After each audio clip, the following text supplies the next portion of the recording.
Nouvelle session de l'information sur Speedline TV. Mesdames et messieurs, bonsoir et bienvenue dans ce journal. À la une de l'actualité, le duo du Parti Les Démocrates, composé de Renaud Agbojo et Jude Lodjo, ne pourra pas prendre part à l'élection présidentielle de 2026. Cette décision a été rendue publique par la Cour constitutionnelle dans la nuit d'hier, à l'issue de l'examen de plusieurs recours introduits par le parti. À suivre les réactions de Maître Victorin Fadé sur les événements de la journée. Ton idée est vraiment brillante, tu as fait un excellent travail. Ces phrases que l'on aime entendre et qui boostent le moral, quel effet ont réellement les compliments? La réponse dans un instant. À la page Inter, l'ancien Premier ministre malien Moussa Mara a été condamné ce lundi à 2 ans de prison, dont 1 avec sursis pour atteinte au crédit de l'État et opposition à l'autorité légitime.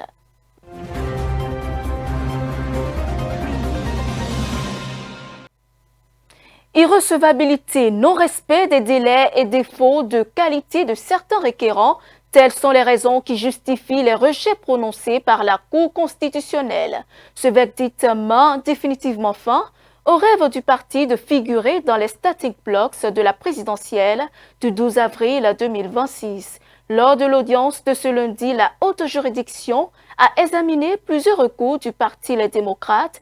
Maître Victorin Fadé, avocat des requérants, est revenu sur le déroulement des événements de cette journée. Écoutons-le.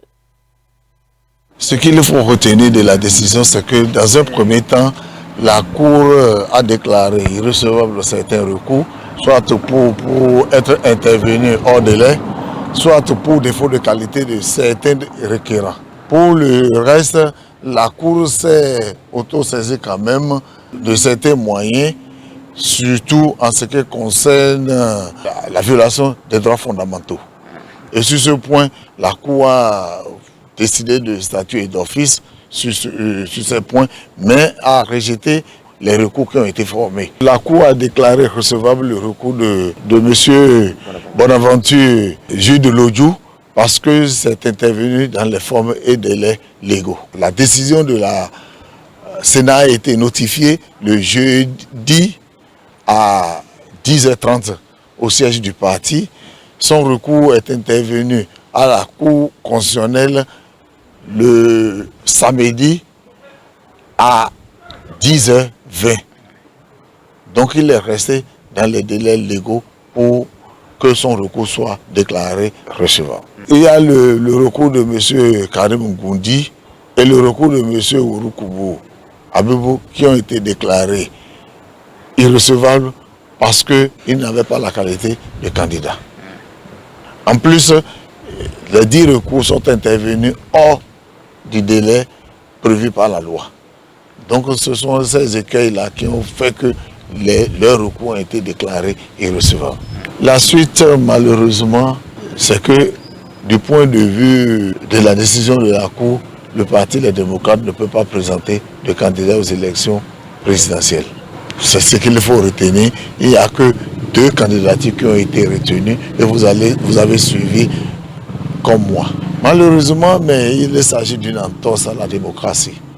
Parce que la démocratie, c'est la compétition entre 2 entités qui s'affrontent par les idées, par la présentation de leur projet de société. Mais en l'espèce, nous ne sommes plus dans la démocratie, malheureusement. Quelle cassation? Il n'y a pas de recours contre les décisions de la Cour constitutionnelle. Les décisions de la Cour constitutionnelle sont définitives et inattaquables. Au lendemain de la décision de la Cour constitutionnelle confirmant le rejet de sa candidature à la présidentielle de 2026, Maître Renaud Agbojo a pris la parole ce mardi à Cotonou.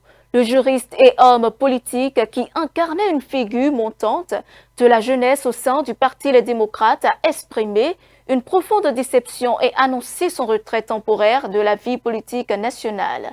Suivons un extrait de ses propos.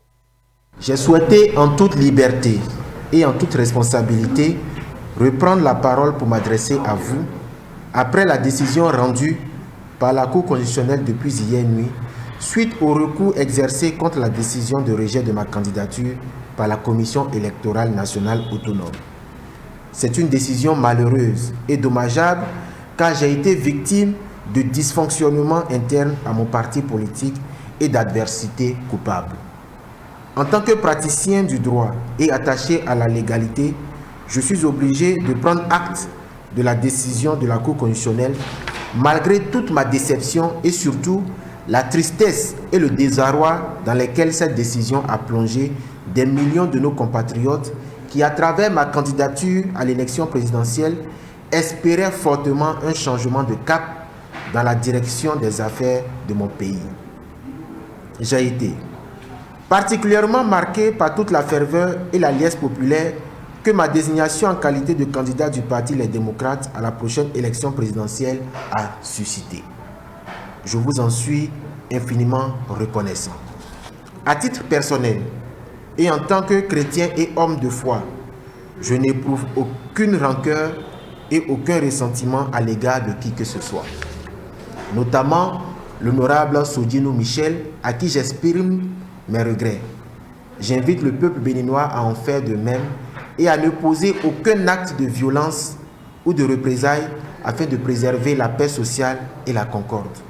Tirant les leçons de toute cette expérience exaltante, au cours de laquelle j'ai pu défendre des hommes et femmes politiques de premier plan pendant près d'une décennie pour le respect des libertés et de la démocratie, je pense après moult réflexions qu'il est peut-être temps de faire une pause.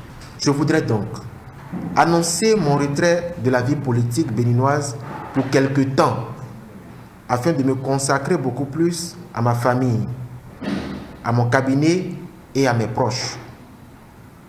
C'est une décision extrêmement difficile, mais longuement réfléchie. Je voudrais en outre, et avant de conclure, m'adresser aux candidats retenus par la Sénat pour la prochaine élection présidentielle du 12 avril 2026 et particulièrement aux plus jeunes de ces candidats. Monsieur le ministre d'État Romuald Wadani, votre responsabilité dans la conduite de la destinée du Bénin sera grande. Vous êtes brillant et compétent. C'est un secret de polichinelle. Mais le peuple béninois reste et demeure attaché à la liberté, à la justice sociale et à la réconciliation de tous ses fils. Je vous exhorte, en cas de victoire, et c'est tout le mal que je vous souhaite, de mettre tout en œuvre afin de réunir toutes les sensibilités politiques, économiques et sociales autour d'une même table. Dans un tout autre registre à présent, l'estime de soi est un pilier fondamental du bien-être mental. Pourtant, il suffit de peu pour qu'elle vacille. Une remarque négative, une journée difficile ou un manque de reconnaissance. À l'inverse, un simple compliment peut illuminer une journée et renforcer la confiance en soi. Quel est l'impact des compliments? La réponse dans ce reportage. J'admire ton travail. Tu es une maman adorable. De simples phrases peuvent transformer l'humeur d'une personne, lui porter courage, réconfort et fierté. Les compliments, ces éloges souvent spontanés, jouent un rôle dans les interactions sociales. Ils créent un environnement positif où les individus se sentent valorisés. C'est une sorte de leadership. C'est une sorte de gestion des ressources, de gestion des ressources humaines et une manière de mieux entretenir la relation interpersonnelle. Par contre, dans le sens inverse, quand vous avez la basse société qui complimente la grande société, cela peut s'apparenter à de la flatterie. Tu as bien fait, du courage, félicitations, tu es un bon garçon. Vous voyez, on doit complimenter par moment. Les compliments sont des expressions de reconnaissance ou d'admiration qui mettent en valeur les qualités d'une personne et lui donnent courage d'aller de l'avant. Ce sont des expressions qui galvanisent le bénéficiaire. Les compliments renforcent les liens d'amitié. Quand vous allez voir, quand vous avez un ami qui sait vous complimenter, et quand les compliments sont bienvenus, alors vous êtes plus attaché à cet ami ou cette amie, cet habit te va bien, tu es très belle. Là, c'est plus authentique. Tu es compétent dans lorsque tu as fait telle présentation, je trouve que tu es très compétent. Alors, cette manière de complimenter est plus authentique que de dire tu es compétent en l'air. Donc, même je te remercie, merci pour telle chose que tu as fait. Merci pour m'avoir rendu ce service. C'est plus authentique que de dire merci en l'air. Cependant, tous les compliments ne sont pas perçus de la même manière. Certains peuvent être jugés superficiels. Selon le psychologue, trop vanter les mérites d'une personne est nuisible. Alors, les compliments aussi peuvent être négatifs, peuvent apporter de préjudice à celui qui reçoit et à celui qui donne aussi. Quand vous complimentez quelqu'un pour avoir quelque chose, ça entre dans, je vais dire, dans la flatterie. Il y a trop de compliments aussi, cela aussi peut nuire à la personne. Quand vous complimentez trop, cela peut ne pas avoir les effets et cela parfois aussi peut amener la personne, c'est-à-dire ça peut créer un épuisement psychologique. La personne est en quête de compliments. Ce qui va faire qu'il va faire des choses juste pour avoir des compliments et plus il n'a pas de compliments, plus il est stressé, plus il peut même tomber dans l'anxiété et dans la dépression. On peut être aussi addict aux compliments. Quand on ne me complimente pas, je ne me sens pas bien. Il est important de complimenter quelqu'un de temps en temps, surtout en milieu du travail, pour créer un environnement dans lequel l'agent se sent valorisé. Alors nous exhortons les parents à faire des compliments authentiques, à savoir utiliser les compliments pour avoir le meilleur de leurs enfants. Il faut féliciter les enfants quand ils font de bonnes choses et ne pas se focaliser seulement à des mauvaises actions ou des mauvais actes qu'ils posent. J'exhorte aussi les chefs d'entreprise à savoir poser des compliments au bon moment pour que leurs collaborateurs, leurs employés soient plus motivés et soient moins stressés dans ce qu'ils font. Plus que de simples échanges verbaux, les compliments en milieu de travail comme dans le couple renforcent les liens, donnent de l'assurance. Il ne faudra donc pas s'en priver. Passons à présent à l'actualité internationale. Le tribunal de grande instance de la commune 4 de Bamako a condamné ce lundi l'ancien premier ministre Moussa Mara à 2 ans d'emprisonnement, dont 1 an ferme pour atteinte au crédit de l'État et opposition à l'autorité légitime. Poursuivi pour ses critiques publiques et ses publications sur les réseaux sociaux, Mara, qui a dirigé le gouvernement entre 2014 et 2015, était détenu depuis le 1er août 2025. Le reportage.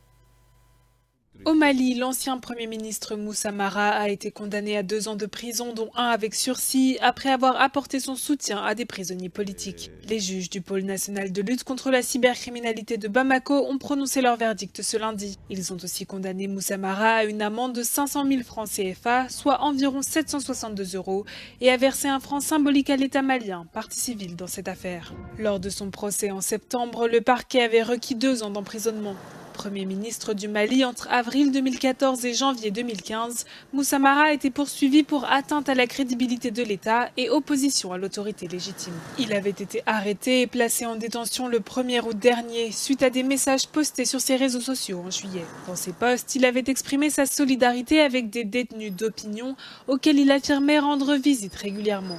Moussa Mara devrait faire appel de sa condamnation selon son avocat. L'ONG Amnesty International a quant à elle dénoncé ce verdict et réclamé la libération de l'ancien Premier ministre. Cette décision de justice intervient dans un contexte de répression accrue envers les opposants à la junte militaire malienne, arrivée au pouvoir après 2 coups d'État en 2020 et 2021.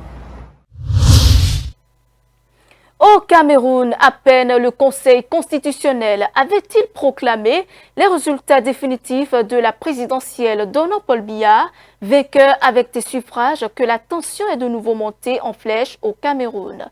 Et c'est à Douala qu'a éclaté la première flambée de violence. L'annonce d'un 8e mandat du président sortant a fait monter la tension d'un cran où les forces de l'ordre ont été mobilisées face aux manifestants suivants. Lundi a marqué la deuxième journée de violence dans la capitale économique du Cameroun, Douala, alors que le pays attendait avec impatience les résultats définitifs de l'élection présidentielle du 12 octobre. L'annonce de la victoire de Paul Biya a déclenché une vague de colère parmi les habitants. Des groupes de jeunes ont érigé des barricades bloquant les principales artères de la ville. Des foyers de feu brûlent le long des routes, symbolisant la tension et la frustration qui règnent face à la proclamation du Conseil constitutionnel. J'en ai marre, je ne travaille même rien. Je ne peux même pas souvenir, même ces petits fils que j'ai à la maison, je ne peux même pas envoyer à l'école. Hein? Parce que je ne peux même pas, donc je souffre tellement. Il faut que Paul Biya laisse. Non, la nouvelle m'a abattu. Ça m'a abattu. J'ai failli casser mon téléviseur. Ça m'a abattu. Parce que je n'aime ce qu'ils ont fait, c'est l'hypocrisie. Ce qu'ils ont fait au cours de c'est l'hypocrisie. Le gouvernement, si, pardon, elle dit pardon, pardon et pardon et pardon, qu'elle laisse. Quand ça te dépasse, tu laisses. Paul Biya a beaucoup fait pour nous. Il laisse. Il laisse. On lui respecte beaucoup. C'est notre papa, c'est notre grand-père. On l'accepte, on laisse. Il laisse un peu. La situation a rapidement pris une tournure préoccupante, forçant les autorités à déployer l'armée dans plusieurs quartiers. Douala est plongé dans le chaos, marqué par des pillages, des destructions et des tirs à balles réelles, paralysant la ville entière ce lundi.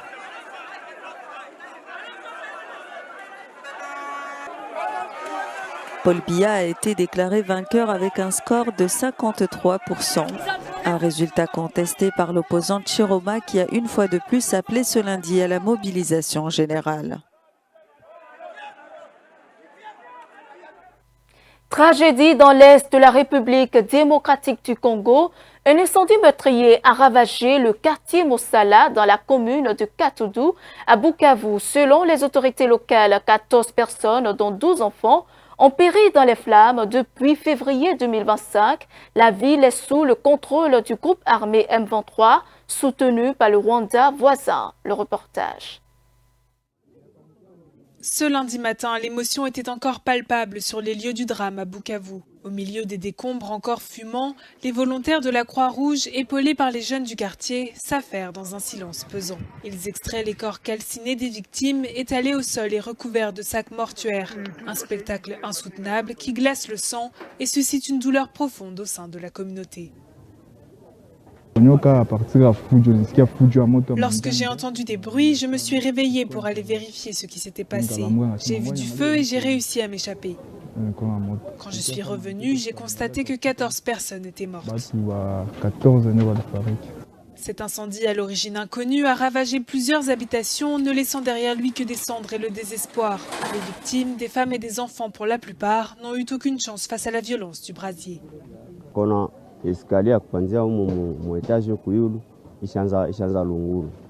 Lorsque j'ai vu l'escalier prendre feu, ceux qui étaient à l'étage n'avaient plus la possibilité de s'échapper. Après, le feu a monté vers la charpente.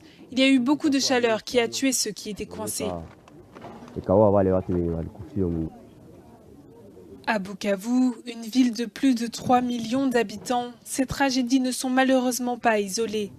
Les incendies sont des fléaux récurrents, souvent favorisés par une urbanisation galopante et des constructions anarchiques.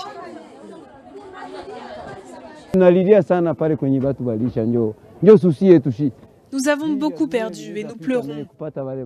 Notre souci est que le gouvernement nous aide et vienne en aide car nous n'avons plus rien. Ce serait mieux. La tragédie de Founou résonne comme un cri d'alarme. Bukavu pleure ses morts et interpelle sur la nécessité d'agir face à ces drames devenus bien trop fréquents. Cette ville de l'Est de la RDC est sous le contrôle des rebelles de l'AFC M23 depuis début février 2025. La rébellion a promis un enterrement digne pour les victimes. Au Soudan, le général Al-Bourhan a reconnu ce lundi que l'armée s'est retirée d'El Fasher, son dernier bastion dans l'ouest du pays.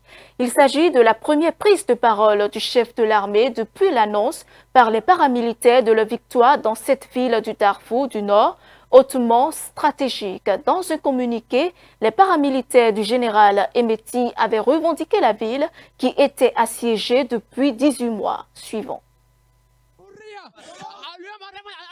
Le président du Conseil souverain du Soudan a réagi à la prise de la ville d'El Fasher par les forces paramilitaires. Le général Abdel Fattah Al-Bourhan, chef militaire de l'armée régulière du Soudan, évoque ses raisons.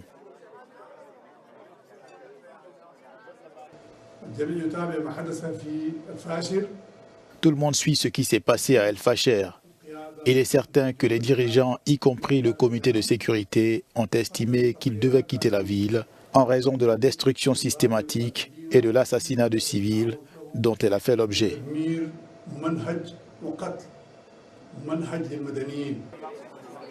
Plus d'un quart de million de personnes se retrouvent piégées à El Fasher, capitale provinciale du Darfour Nord, où des combats désespérés font rage depuis plus d'un an.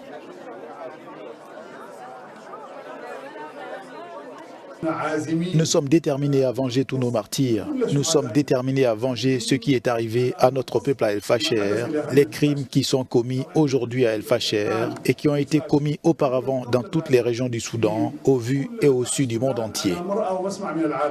La chute de cette ville aux mains des forces de soutien rapide pourrait annoncer une nouvelle scission du Soudan, plus de 10 ans après la création du Soudan du Sud. Après avoir fait 4 morts sur l'île d'Hispaniola, 3 en Haïti et 1 en République démocratique dominicaine, l'ouragan Melissa, élevé à la catégorie maximale, se dirige vers la Jamaïque. Classée en catégorie 5, Melissa génère des vents. Les conditions météorologiques extrêmes pourraient persister sur la Jamaïque pendant plusieurs jours, entraînant des inondations et des glissements de terrain. C'est après moi. L'ouragan Melissa s'est intensifié en tempête de catégorie 5 au large de Cuba à mesure qu'il se rapproche de la Jamaïque. Les prévisionnistes estiment que le phénomène météorologique pourrait provoquer des inondations catastrophiques, des glissements de terrain et des dégâts considérables dans la zone.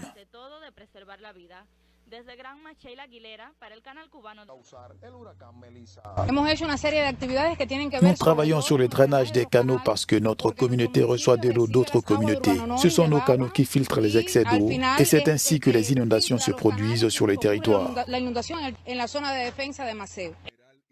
Des centres comme celui-ci ont été aménagés d'urgence par les autorités pour recevoir les personnes évacuées. Il pourra accueillir environ 260 personnes. Ce n'est pas la limite. Nous avons de la place pour plus de personnes. Pour tous ceux qui doivent être évacués, nos portes sont ouvertes. Selon les spécialistes, il s'agirait de l'ouragan le plus puissant qui frappe l'île depuis le début des révélés en 1851. Et c'est ici que prend fin cette édition. Merci de votre fidélité renouvelée. Suivez-nous en continu sur speedlinetv.bg/live et sur nos différents canaux digitaux Facebook et YouTube.